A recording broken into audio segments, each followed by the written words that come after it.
ध्यान रखें, हमारी आज की कक्षा की दूसरी टॉपिक है कि बिहार में पाश्चात्य शिक्षा का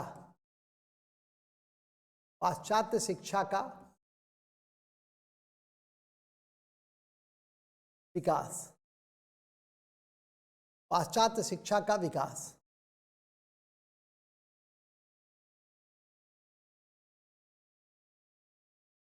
ठीक है, जीएस पेपर फर्स्ट हिस्ट्री में ये लगभग सभी साल छोटे बड़े क्वेश्चन में पूछे जाते हैं और मैं आपसे अपेक्षा रखूंगा कि आपको मैं पॉइंट कर केवल दे दूंगा कि बिहार में शिक्षा के विकास में कौन कौन से महत्वपूर्ण बिंदु थे और उसे आप लोग लैंग्वेज में देने का प्रयास करेंगे, क्या कि नहीं। जब आपकी प्रगति मैं देख लूंगा, चूंकि पाश्चात्य शिक्षा का विकास ऑलरेडी पीटी में भी आप व्यापक रूपों में पढ़ते हैं, लेकिन चूंकि बिहार के संदर्भ में पढ़ना है तो हम आपको 1813 आपकी जानकारी में दे दूं कि 1813 के चार्टर एक्ट से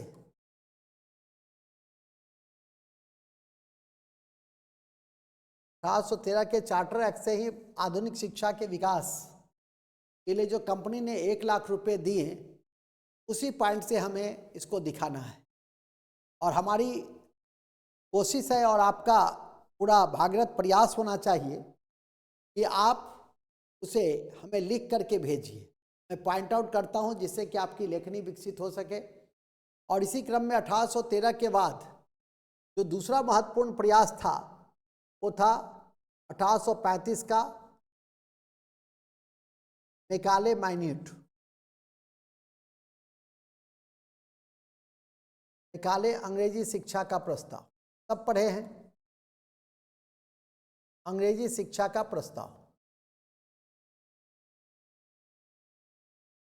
तीसरा जो महत्वपूर्ण बिंदु थे, याद रखिएगा, ये 2 था और तीसरा जो महत्वपूर्ण बिंदु था वो था चार्ल्स वुड चार्ल्स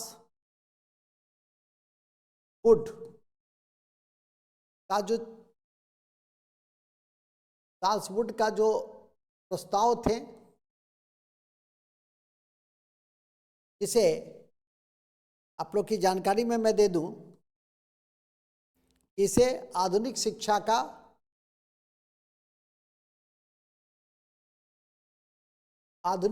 का मैग्ना कार्टा कहा गया।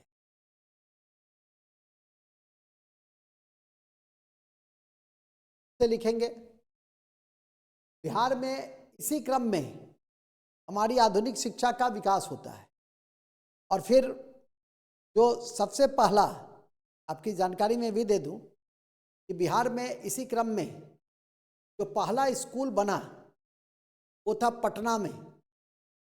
पॉइंट नंबर 4 में लिखेंगे इसी पृष्ठभूमि में पटना और पूर्णिया में, पटना, पूर्णिया, भागलपुर, गया, छपरा, इसी पृष्ठभूमि में पटना, भागलपुर, पूर्णिया,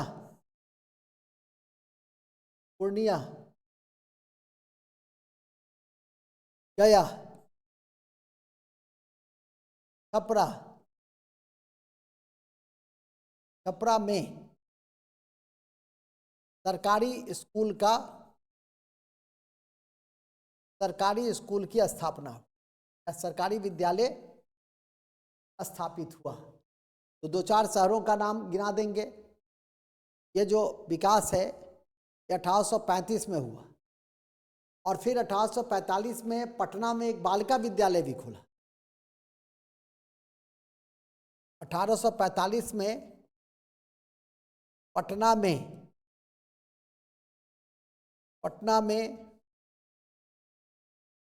बालिका विद्यालय भी खोले गए।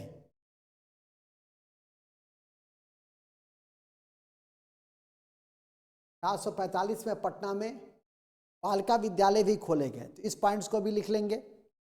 और फिर जानकारी में मैं दे दूं कि 1863 में पटना कॉलेज स्थापित हुआ और इसी क्रम में पटना विश्वविद्यालय 1917 में, तो लिखेंगे 1863 में पटना कॉलेज की नींव पड़ी।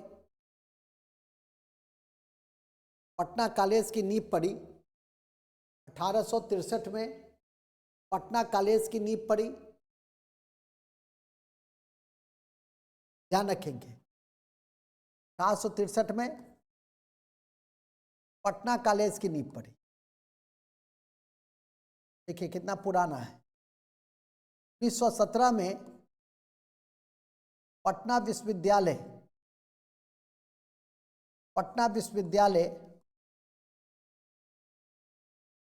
की स्थापना हुई और इसी वर्ष 1917 में ही पटना कॉलेज में पीजी कला की शुरुआत हुई। पोस्ट ग्रेजुएट इन आर्ट्स, इसकी शुरुआत में 1917 में ही होती है, उसे भी लिखेंगे। फिर लिखेंगे 1925 में पटना मेडिकल कॉलेज। 1925 में, या उसके पहले एक मिनट रुक जाएंगे। 1900, अच्छा पहले जनरल एजुकेशन लिख ले, इसके बाद फिर ये तो हुआ जो पाश्चात्य आधुनिक शिक्षा है वो। और फिर तकनीकी शिक्षा में लिख लें सबसे पहले पैराग्राफ चेंज पॉइंट करके। तकनीकी शिक्षा के विकास में 1904 में पूसा एग्रीकल्चर कॉलेज, 1904 में Pusa agriculture college, Pusa agriculture college की नींव पड़ी। ठीक है। 1925 में पटना मेडिकल कॉलेज का गठन हुआ। 1925 में Patna medical college,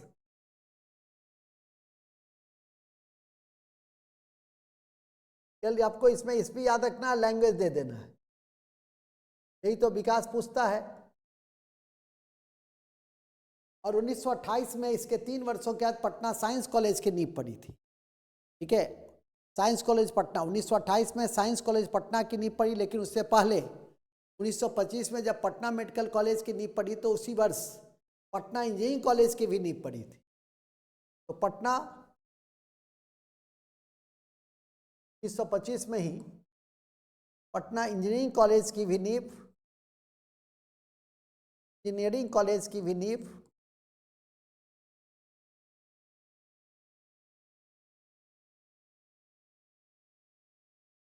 Patna engineering college की भी नींव पड़ी। ठीक है। 1928 में पटना साइंस कॉलेज बना।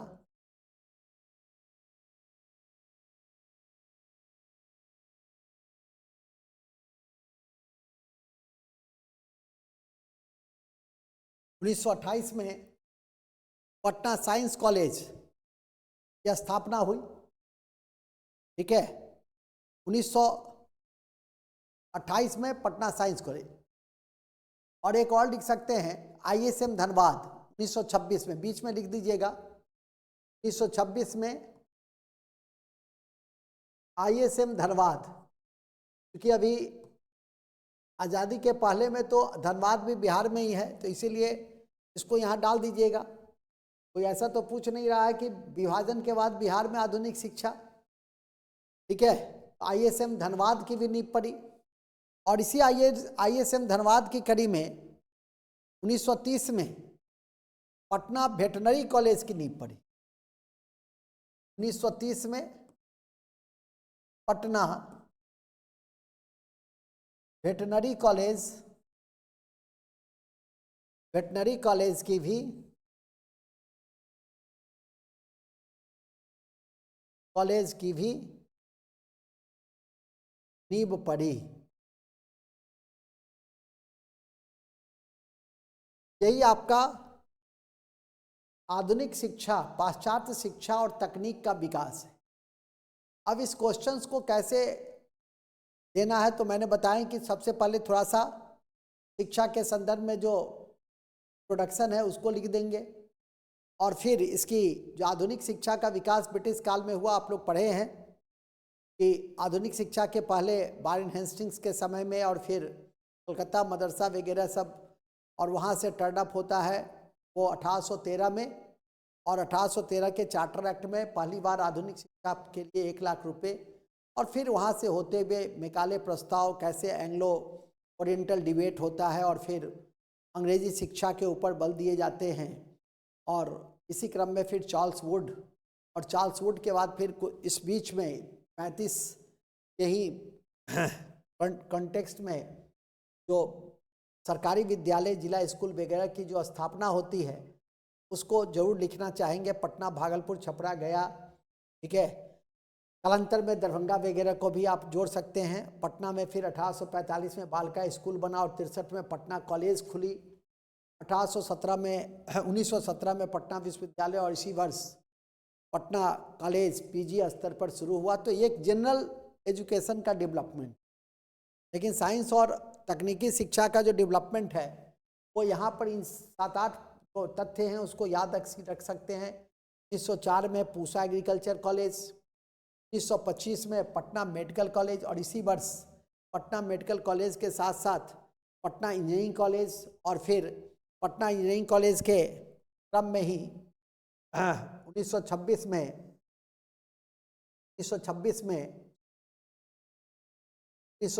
में आईएसएम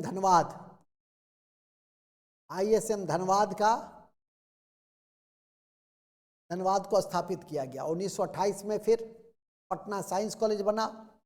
1930 में वेटनरी कॉलेज की नींव पड़ी। मतलब इस तरह से जो तकनीकी शिक्षा है उसके डेवलपमेंट को आप दिखाएंगे। जहाँ तक आलोचनात्मक टिप्पणी पूछता है तो आलोचनात्मक टिप्पणी में क्या है, कुछ खास जगहों पर ही हमने उस केंद्र को स्थापित किया, तकनीकी शिक्षा के केंद्र को, और जो शिक्षा था वो शहर तक ही मूल रूप से सीमित रहा। महिला शिक्षा से वंचित रही, और डाउनवर्ड फिल्ट्रेशन थ्योरी जो आरंभ में थे उसके तहत उच्च स्तर पर ही शिक्षा प्रोवाइड किए गए। और जो शिक्षा का तत्कालीन उद्देश्य था कि हमें एक ऐसा वर्ग तैयार करना है कि जो रंग रूप में भारतीय हो लेकिन दृष्टिकोण अंग्रेज से भी बड़ा, और दूसरा कि सरकारी कामकाज में हमें एक सहायक वर्ग की तलाश थी। उसी आवश्यकता की पूर्ति करने के लिए इस तरह की व्यवस्था अपनाई गई, ठीक है कि नहीं। तो इन सब चीज़ों को आप लिखना चाहेंगे।